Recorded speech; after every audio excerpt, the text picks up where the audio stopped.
Que a graça, a paz e o amor do nosso Deus seja sobre nós nessa manhã, manhã de domingo, véspera de feriado, feriado prolongado, né? Final de semana com feriado prolongado, pessoal viajando, passeando. Já fizemos culto regional de oração e intercessão na sexta, abençoando a turma para viajar tranquilo. E agora estamos gravando a nossa aula de escola dominical, deixando disponível para que as pessoas continuem estudando sobre o nosso tema de fé. Bom dia, Kátia. Bom dia, pastor. Estamos aí com a Dani também, online, mas está com o microfone fechadinho, mas enfim. Nós, semana passada, trabalhamos a respeito de onde vem a fé, né? E a gente acabou comentando um pouquinho que a fé não é um botão que a gente liga e desliga, né? Então, a fé não é um produto nosso, não é a gente que determina que horas vai ter fé, é o momento de acioná-la. Nós vimos que cada um de nós temos uma medida de fé. Falamos que a fé é um presente de Deus. A gente conseguiu fazer também um contraponto sobre o texto de Coríntios, que fala sobre o dom da fé. E o dom da fé, ela opera em nós sempre para serviço. Até aqui tranquilo, né? É isso. Então, o dom da fé é o que Deus nos dá para um tempo determinado, ou se não para um propósito específico. E enquanto a medida da fé é um presente de Deus dado aos seus filhos e filhas. Foi basicamente o que nós trabalhamos, né? E se fé é um dom de Deus, mas Deus ele nos dá na medida da fé, então de cada um, como é que nós podemos então constantemente aumentar essa medida? Tem como aumentar essa medida? Hoje a aula sou participativa, vou eu e a Kátia interagir aqui, então. Socorro. Socorro agora. Então, ao que tudo indica, o que a gente conhece dos textos bíblicos, né, Kátia? Então, é possível a gente crescer também na fé, né? Jesus nos deu algumas orientações e talvez seja interessante a gente perceber alguns textos bíblicos. Vamos tentar trabalhar essa semana e semana que vem, ainda esse tempo, né? Senhor, aumenta-nos a fé, né? Então, um primeiro texto que eu acho que é importante a gente atentar é quanto ao texto de João 15,5, que diz... Tem aí fácil, Kátia? Bem, eu sou a videira, vocês são os ramos. Quem permanece em mim e eu nele, esse dá muito fruto, porque sem mim vocês não podem fazer nada.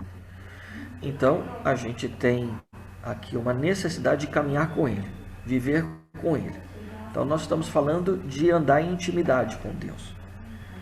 E viver em intimidade com Deus não tem atalhos, né? Uma maneira que a gente tem de manter essa comunhão com Deus é investir tempo de oração, é investir em jejum, porque dessa forma é que nós vemos, através da palavra, que nós vamos nos enchendo também da presença dEle.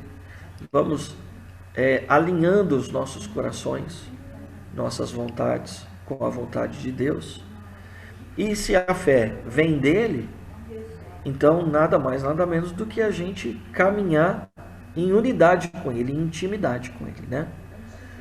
A gente percebe no dia a dia que o diabo ele trabalha para encher os nossos corações sempre de incredulidade. E a incredulidade, ela vem muitas vezes quando a gente se depara com a realidade que nos cerca e o sobrenatural de Deus, que é tudo completamente o contrário do que acontece na vida, né? Então, quando a gente se depara com as coisas do mundo e como elas acontecem e como Deus opera, então a gente questiona Deus, a gente questiona a fé, a gente acaba questionando as possibilidades de Deus, né? E assim limita.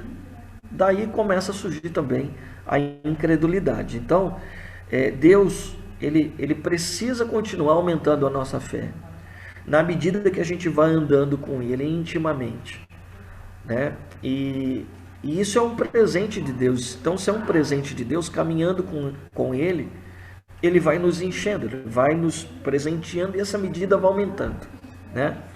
Um texto que eu já comentei aqui, eu acho que, inclusive, quando nós trabalhamos já no tema da fé, né?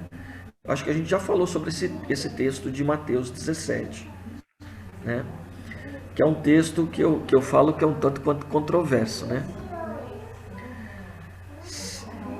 Mateus 17. Nesse contexto de Mateus, é interessante porque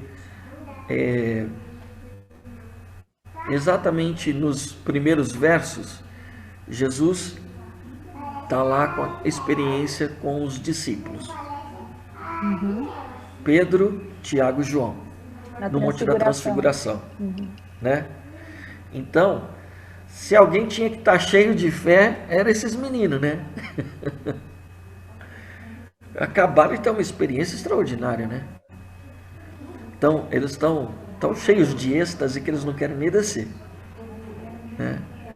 Então, vamos ler, Kátia. Eu leio um verso e você lê o próximo, tá? Então, eu começo com 14. E quando chegaram, a multidão aproximou-se-lhe um homem, pondo-se de joelhos diante dele e dizendo: Senhor, tenha pena do meu filho, porque ele tem convulsões e sofre muito, pois muitas vezes cai no fogo e outras tantas cai na água. E trouxe-o aos teus discípulos, e não puderam curá-lo. Jesus exclamou: ó geração incrédula e perversa, até quando estarei com vocês? Até quando terei de suportá-los? Traga o menino até aqui. E repreendeu Jesus o demônio, que saiu dele, e desde aquela hora o menino sarou. Então os discípulos, aproximando-se de Jesus, perguntaram em particular: por que motivo nós não podemos expulsá-lo? E Jesus lhes disse: por causa da vossa incredulidade. Porque em verdade vos digo que se tiverdes fé, como um grão de mostarda, direis a este monte: passa daqui para acolá, e há de passar, e nada vos será impossível. Mas esse tipo de demônio só pode ser expulso por meio de oração e jejum entre colchetes. Tá entre colchetes aí, né? Lembra por que do colchetes, Kátia? Lembro, porque não é encontrado em todos os manuscritos, né? Apenas em alguns. Os teólogos chamam isso de acréscimo, né? Então, em alguns tem, em outros não tem, então há uma certa divergência. Então, para o texto que chegou até nós, então nós acabamos acrescentando, não que esteja na maioria, né? Então sempre está num número pequeno, né? Então, a oração e o jejum entre colchetes. Por quê? Porque o que expele, então, o demônio, o que está em questão, não é o jejum e a oração, né? A minha expressão aqui diz casta de demônios, né?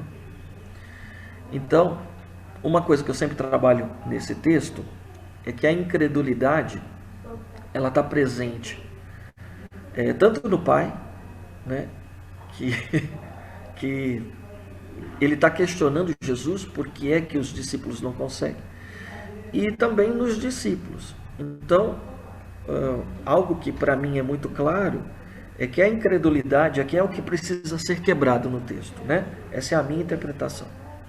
O que está em questão é a incredulidade. Por isso que eu fiz a menção antes de lermos o texto sobre um dos aspectos de Satanás querer nos atrapalhar, né? No nosso crescimento de fé. Então, colocando em nós a incredulidade, colocando em nós a dúvida. E se a gente parar e perceber, né, como ele se manifesta, né? ele acaba nos mostrando as possibilidades do mundo, ou as possibilidades do mundo diante das possibilidades de Deus. Possibilidade de Deus diante do natural é impossível. Por isso é pela fé, né, que nós precisamos crer que Deus vai agir contra o que é natural, contra o que os olhos estão acostumados a ver, contra o que é normal, né? E Deus pode, porque Deus age no sobrenatural. Então, Jesus diz que por falta de fé, então é que eles não podem expulsar o demônio. Então, a fé aqui é a chave para nós, né? É a chave desse texto. E aí ele usa essa expressão da casta, né? Ela não sai por meio do jejum e oração. Então, é por intermédio do jejum e da oração que produzem o milagre da fé? Uma pergunta para nós, né? Não. O jejum e a oração é um tempo que a gente investe na presença de Deus. O jejum e a oração é um tempo de qualidade que nós temos de intimidade com Deus. Então, nesse tempo com Deus, então, através do jejum e a oração, nós vamos nos enchendo da presença de Deus. E Deus vai nos acrescentando. Nessa intimidade, Kátia, eu penso que a gente acaba entendendo como Deus age. E compreendendo melhor o desejo de Deus. E que Deus age de acordo com a sua vontade, não com a nossa, né? Então, o jejum e a oração, sobretudo, vai mostrar para a gente, né, que nós podemos nos mover no sobrenatural, porque nós conhecemos Deus, vivemos com Ele, sentimos Sua presença contínua nas nossas vidas, né? Então, à medida que eu caminho com Deus, eu invisto mais tempo no jejum e na oração, né? Porque eu entendo que eu preciso, no meu coração, ser cheio dessa medida de fé. Para que então eu possa me mover de acordo com o poder dele, que se manifesta através de mim, né? Então, Jesus tem a certeza de quem é Deus e do que Deus pode fazer. Os discípulos ainda, eles estão percebendo isso, né? Aquele homem também não está entendendo tudo o que está acontecendo e nem o que Deus pode fazer. Mas ele sabe lá no fundo, que Jesus pode trazer uma solução para o problema dele, né? Embora ele não está totalmente seguro, né?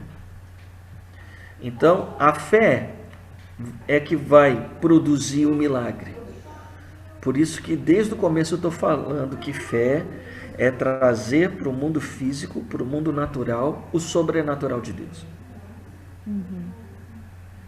Então, se a fé produz milagres, eu preciso entender também que eu não consigo produzi-la de mim mesmo. Então, não vai ser a hora que eu quero que vai ter cura, que vai ter a manifestação de sinais, prodígios e maravilhas. Então, caminhar com Deus é, sobretudo, entender a vontade de Deus e fazer aquilo que é a vontade de Deus fazer. Então, como eu ouço Deus? Através de uma sintonia mais afinada, né? E essa sintonia se obtém através dessa intimidade que nós temos. Jejum e oração é a ferramenta que a Bíblia nos traz e que Jesus nos ensina a conhecermos a vontade do Pai, né?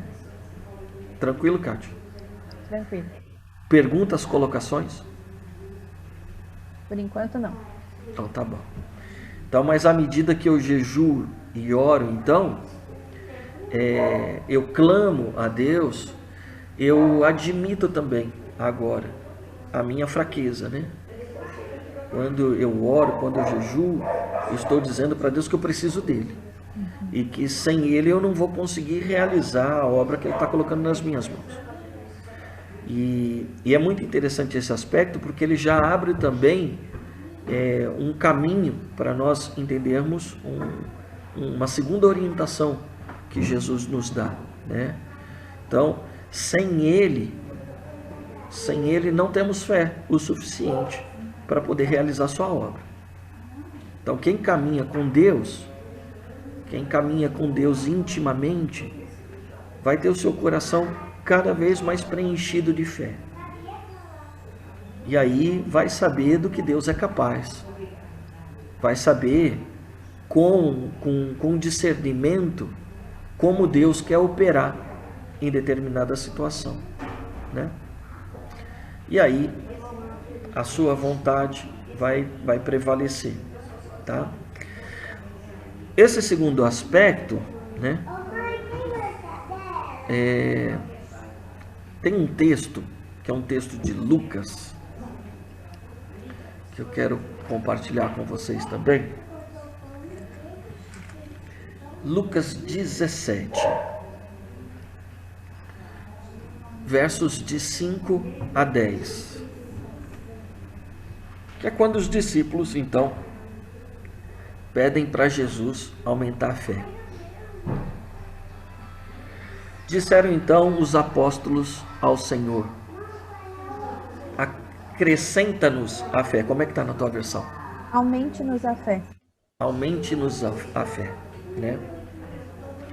E disse o Senhor: se tiveres fé, como um grão de mostarda, direis a esta amoreira: desarraiga-te daqui e planta-te no mar, e ela vos obedeceria. E qual de vós terá um servo a lavrar ou apacentar gado, a quem, voltando ele do campo, diga: chega-te e assenta-te à mesa? E não lhe diga antes: prepara-me a ceia, cinge-te, serve-me, até que tenha comido e bebido, e depois comerás e beberás tu. Porventura, dá graças ao tal servo, porque fez o que lhe foi mandado? Creio que não. Assim também vós, quando fizerdes tudo o que vos for mandado, dizei: somos servos inúteis, porque fizemos somente o que havia de fazer. Kátia, a tua versão é a Nova Almeida, né? É. Então, leia para mim a partir do 7. Qual de vocês, tendo um servo ocupado na lavoura ou em guardar o gado, lhe dirá quando ele voltar do campo: venha agora mesmo e sente-se à mesa? Não é verdade que, ao contrário, lhe dirá: prepare o meu jantar, apronte-se e sirva-me enquanto eu como e bebo. Depois você pode comer. Será que ele terá de agradecer ao servo por ter feito o que lhe havia ordenado? Assim também vocês, depois de terem feito tudo que lhes foi ordenado, digam: somos servos inúteis, porque fizemos apenas o que devíamos fazer. É estranho o texto, não é? Porque eles fazem um pedido para Jesus. Aí ele fala assim: Jesus, aumenta a nossa fé. Aí Jesus podia falar: aumenta. Ou não aumenta. Mas ele conta essa história, que parece que a história tá meio fora de contexto, né? Você conseguiu entender isso? O que isso tem a ver com aumentar a fé? Não consigo conectar. É estranho, né? Mas o texto está aí, né? E ele explica para eles, contando então a parábola desse homem que está trabalhando, né? Então, se você é um servo e se você está voltando do campo, ele está querendo dizer. Então, o Senhor não vai dizer para você: ó, prepara uma refeição boa para você. Ele não vai dizer isso. O Senhor vai dizer: ó, primeiro arruma algo para eu comer e depois de eu comer você come, né? Ele está dizendo assim: cuide de mim primeiro, para que então você possa comer algo. Então, a conclusão do verso 10 talvez seja a chave da gente entender essa conversa, né? Que assim também vós, quando fizestes tudo o que vos for mandado, dizei: somos servos inúteis, porque fizemos somente o que devíamos fazer. Vamos pegar esse último verso. Então, ele está ensinando os discípulos, então, que eles precisam, se você quer ter a sua fé aumentada, você tem que se humilhar. Você tem que entender quem é que dá a ordem. Quem está a serviço de quem? Por que você quer que eu aumente a sua fé?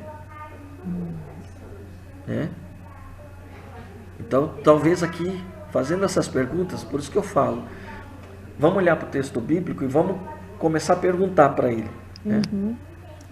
Voltando para o nosso texto, o que Jesus está tentando ensinar para o pessoal é que, se você quiser que ele aumente então a sua fé, você precisa entender que você é servo de Deus.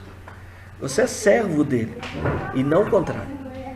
Nós precisamos entender qual é o nosso papel nesse serviço de implantação do reino de Deus na terra, né? Ele é o meu Senhor e eu estou fazendo somente aquilo que precisa ser feito. Ele vai me dar todos os subsídios necessários para que eu realize a obra que é dele. Não é esforço meu. Se existe algum esforço meu, que seja eu me despojar de mim mesmo, né? E talvez aqui, Kátia, é interessante nós pensarmos em duas ilustrações que esse texto apresenta para a gente. Kátia e Dani também, que a Dani está presente, né? Embora está sem áudio, né? Então, primeiro é a gente entender qual a motivação que me faz pedir para ele: Senhor, aumenta a minha fé. Sermos estrelinhas do cristianismo, né? Olha o que eu fiz. Para a gente se gabar de ter mais fé. Eu não te ouvi, Dani. Libera aí. Olha como eu sou usado. Como eu sou vaso. A unção flui em mim. Não somos nós provedores de milagres. Não somos.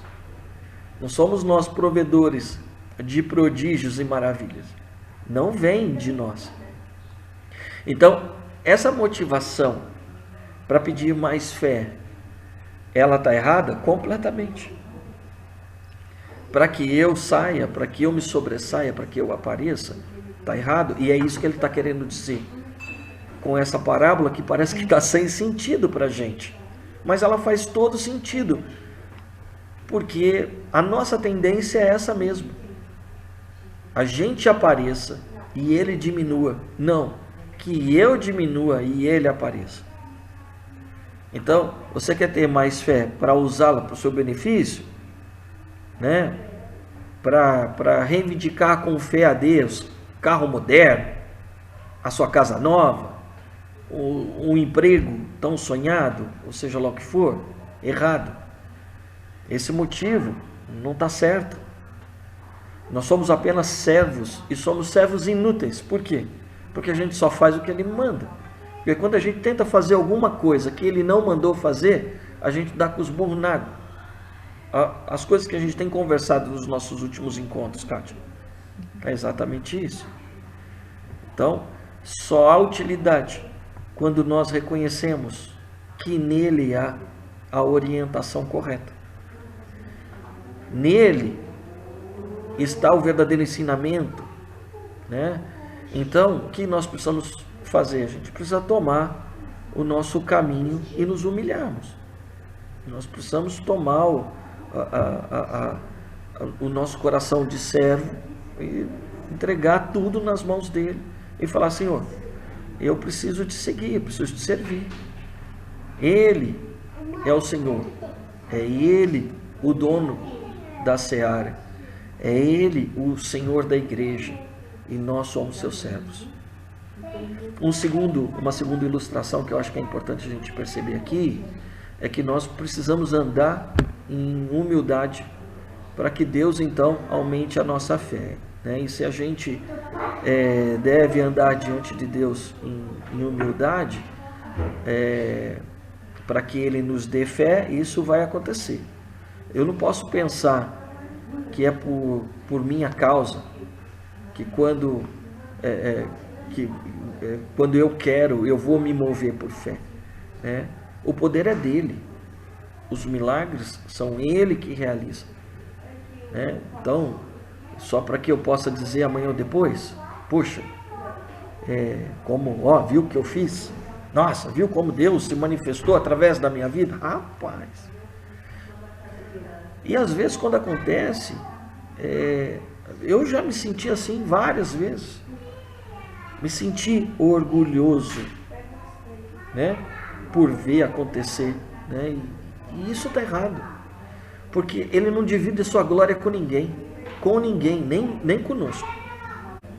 Então o que Jesus está dizendo é que se nós queremos aumentar a nossa fé, nós não podemos agir dessa forma, achando que a gente vai se orgulhar, vai se sentir importante, porque Ele está operando por intermédio das nossas vidas. Não. A pastora Laura, quando esteve com a gente, ela ministrou isso, né? Que o Senhor se move sobre as águas, né? Lembra quando ela fez essa analogia sobre nós? Isso, ela foi trabalhando o nosso cérebro, quanto tem de água, as células, o nosso corpo. Então Deus continua se movendo sobre as águas, somos nós, né? Então, a nossa fé e agir por fé é compreender também que nada sem Ele seria feito. Se não é por Ele, a gente não pode nem abrir as Escrituras para tentar entender alguma coisa. Até a compreensão das Escrituras é uma ação dele em nós, né? Então nós precisamos compreender que nós somos apenas servos dele, dependemos completamente dele para absolutamente tudo. Tudo. Ele é que vai liberar a fé nos nossos corações, por isso nós precisamos dele. E ele vai liberar a fé no nosso coração, dentro de nós, vai liberar essa certeza do que precisa ser realizado dentro de nós para o seu reino, não para o nosso, para o crescimento da sua igreja, não da nossa. Então, é essa atitude de humildade, de dependência do Senhor, que aumenta então a nossa fé também. Se a gente estudar um pouquinho a igreja moderna, né, e se a gente for ver os movimentos de fé, a gente vai ver grandes homens de fé também, contemporâneos aí. E se a gente for estudar, não vou citar nomes aqui, mas aqui na própria história do Brasil, um grande pregador foi levantado por Deus, e eu vou dizer isso, foi levantado por Deus, né? Anos 70, 80 e 90, e depois, assim, pode olhar, depois de um grande movimento, depois de um grande, tem queda, muitos deles caem, né? Então, assim, aí você fala, poxa, estava no melhor momento, e aí caiu. Por quê? Vaidade. Vai ver, né? Então, é um cuidado que nós precisamos ter. Os caras estão sendo usados poderosamente, usados por Deus, e aí cai por quê? Cai por falta de humildade, né? A palavra diz que Deus dá graça ao humilde, não é? E interessante porque dar graça é um paralelismo, né? Graça já é dar. Verdade. Então ele dá em dobro, né? Verdade. E resiste aos soberbos. E resiste aos soberbos, né? Então, não precisamos pedir para Deus aumentar a nossa fé se não for para servi-lo. Nós não precisamos de fé para a gente construir o nosso reino. Nós precisamos de fé para a construção do reino dele. Precisamos de fé para cumprir o propósito no qual ele colocou diante de nós. Para isso que eu preciso de fé. Homens e mulheres humildes sempre serão homens e mulheres de fé, né? Você ia dizer alguma coisa, Kátia? Eu lembrei de um louvor, pastor, famoso, baseado até em textos do Antigo Testamento, que ele fala, bendita será a tua casa, bendita será, né? E ele termina dizendo, e Deus engrandecerá o teu nome, Mas a gente parece, em algumas vezes, que a gente vive esperando esse momento, onde o meu Mas não, nome vai ser Ser grande. exaltado. mas não é aqui, né? Exato, né? Exatamente. Se a gente limita, se a gente tem muita paixão por essa vida, a gente se apega tanto a ela que a gente só quer viver o que aqui a gente pode alcançar, e às vezes parece que é pela nossa força, os bens daqui, né? Toda recompensa. Essa é Opa, uma coisa que eu fico falando, né? Porque as pessoas ficam querendo tanto ganhar as coisas aqui que se esquecem que não é aqui, né? Eles ficam fazendo esse positivismo, essa história de que eu vou herdar o melhor da terra, mas não é nessa terra. A pessoa acha que vai ter o melhor aqui, não é aqui. Pode até ser aqui, se Deus assim o quiser, mas não é aqui que a gente tem que esperar as coisas, né? Exatamente. toda recompensa é celestial. E eu prefiro que assim seja, porque essa é a recompensa eterna, com peso de eternidade. E o que me importa é viver eternamente, né? Então talvez o nome, eu gosto muito do texto de Apocalipse que diz, né, que descansaram das suas fadigas, quando ele está dizendo, né, sobre os santos, né, descansaram de suas fadigas e as suas obras os seguem, né? Porque dessa vida o que a gente leva é a vida que a gente levou, né? Então, toda a recompensa do Senhor está na eternidade. Então, que venha o peso eterno sobre nós. Que venham recompensas eternas sobre nós. Recompensas que a traça e a ferrugem não consomem, né? Então, a gente precisa começar a se satisfazer também pela fé dos tesouros que são celestiais, que não vemos, mas temos a certeza que tem o seu bom depósito lá, né? Então tá lá, né? E a gente não está falando de ouro e prata. Não tem tesouro maior do que conviver com ele face a face, né? Viver com ele eternamente. Então, homens e mulheres humildes, eles sempre serão homens e mulheres de fé. E Paulo, ele nos ensina isso. Leia para mim, Kátia. 2 aos Coríntios 11:30. 2 aos Coríntios 11:30. Se tenho de me gloriar, vou me gloriar no que diz respeito à minha fraqueza. Então, humildade. Se eu tenho que me gloriar de alguma coisa, vou me gloriar daquilo que eu poderia ter feito e não fiz, ser e não sou. Se eu tenho que me gloriar, vou me gloriar na certeza de que eu tenho seguido a vontade do meu Senhor. E no 10:17. 2 aos Coríntios 10:17. Aquele, porém, que se gloria, glorie-se no Senhor. Então, se eu tenho que me orgulhar de alguma coisa, vai ser de servi-lo, né? Porque, na verdade, o orgulho, alguém um dia disse isso que eu não sei quem, mas o orgulho separa mais do que a distância. Verdade. Né? E isso é com os homens, assim como com Deus. O orgulho separa mais do que a distância. E esse é um dos grandes perigos do aumento da nossa fé. Deixar que com ela também o nosso orgulho, a nossa vaidade aumente. E a gente não pode permitir isso.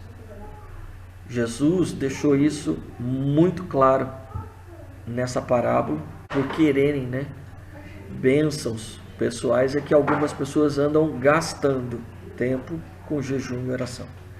Aí eu digo gastando porque não é para isso, é infrutífero, não é para isso. Não entenderam nada, né? Então, a primeira casta que precisa ser quebrada é a casta da incredulidade, do orgulho, da vaidade, de querer ser alguma coisa quando na verdade não somos, né? E talvez essa possa ser a incredulidade, ela pode ter a sua raiz, então, no orgulho, né? A incredulidade pode ter raiz naquilo que a gente acha que deveria ser e não o que Deus quer fazer, né? Não, tem que seguir esse curso. Ah, Deus disse, não, mas não é assim. E o pior é que a gente ouve muito isso dentro das igrejas, né? Entre o povo de Deus, tá? Nós temos um outro texto, mas esse texto é um texto tão rico que ele fala sobre uma outra forma da gente crescer, né? Que está nas tribulações, nas perseguições, nas dificuldades. Primeira Tessalonicenses, não, 2 Tessalonicenses, está errado aí. 2 Tessalonicenses, de 3 a 12, e Tiago 1, 24. Mas aí eu acho que de repente a gente pode deixar para a semana que vem, né? A gente aborda com outros assuntos, que esse texto é um texto um pouquinho longo, e tem um contexto muito bacana na primeira e na segunda carta aos Tessalonicenses, que eu quero trabalhar. Tem a ver um pouquinho com essa questão de orgulho e também de uma queixa que Paulo faz aí, né?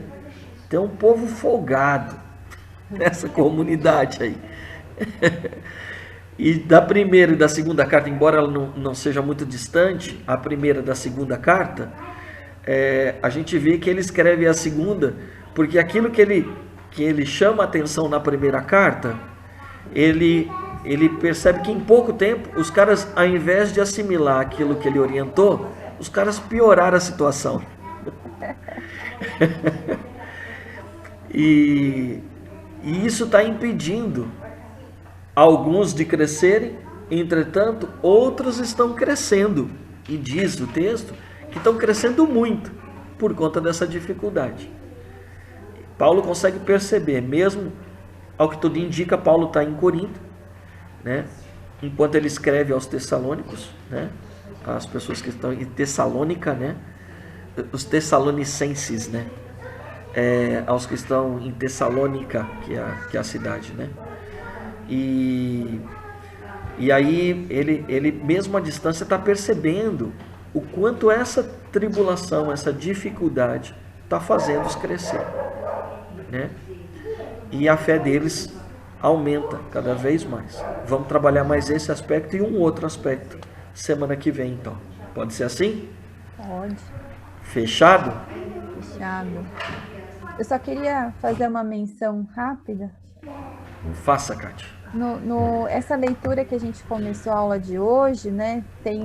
Quando ela é contada em Marcos, eu gosto que tem aquele diálogo, né? Que o pai pergunta, está falando com Jesus, né? E Jesus responde: se o Senhor pode, né? Tudo é possível aquele que crê. E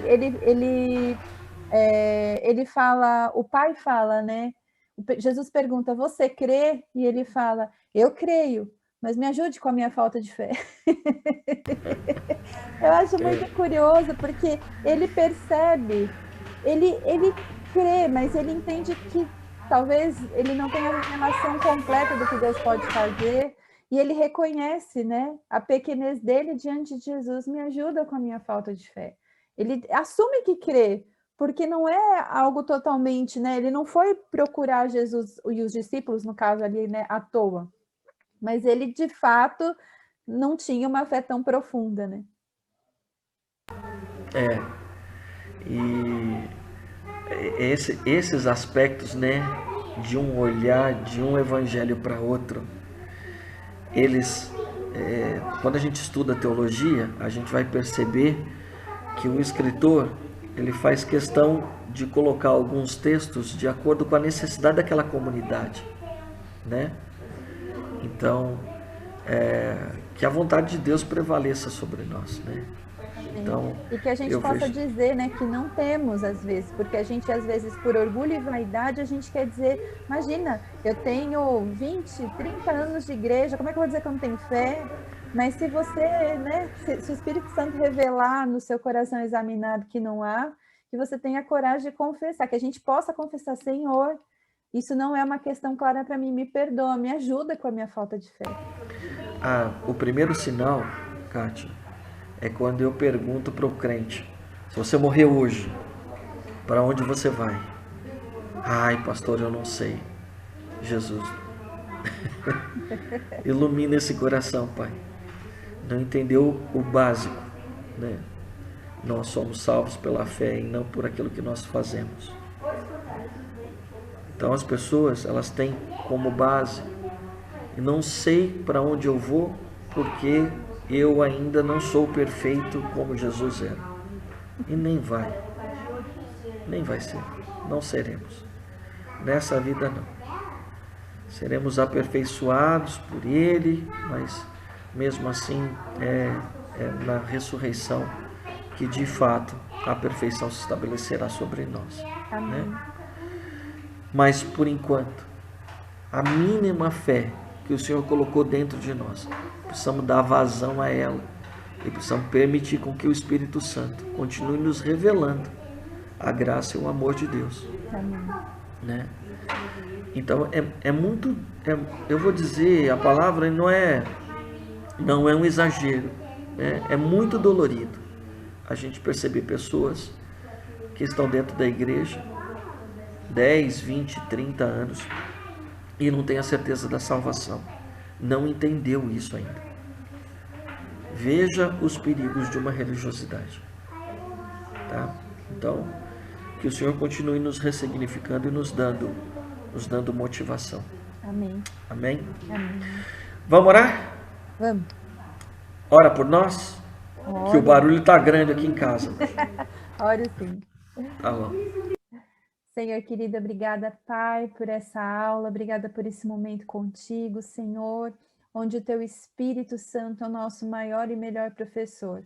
Obrigada, Senhor, por usar a vida do pastor Eduardo para derramar aquilo que o Senhor tem derramado também sobre ele, Pai, para que seja transbordado o Teu amor entre nós. Nós nos colocamos diante de Ti, Senhor, prontos para sermos examinados pelo Teu Espírito e que a revelação do Teu Espírito em nós, Senhor, nos aponte o caminho.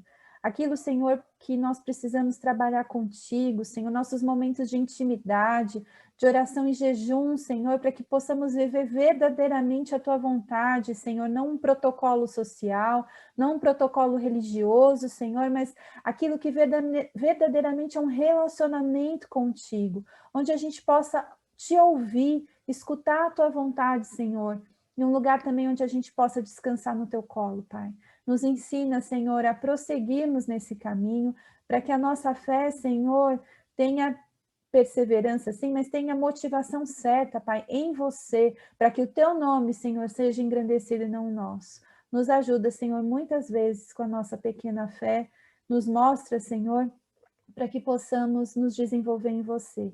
Pedimos, Senhor, que o Senhor fique conosco nesse dia. Sabemos que o Senhor está sempre conosco, mas que a gente tenha a percepção real da Tua presença o tempo todo, Pai.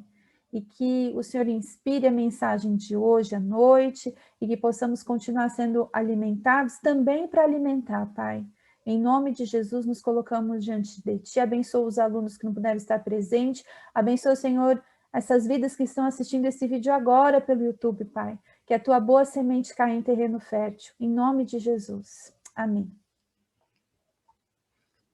Amém. Deus abençoe todos e todas, hoje e Amém. sempre, em nome de Jesus. Amém. Amém.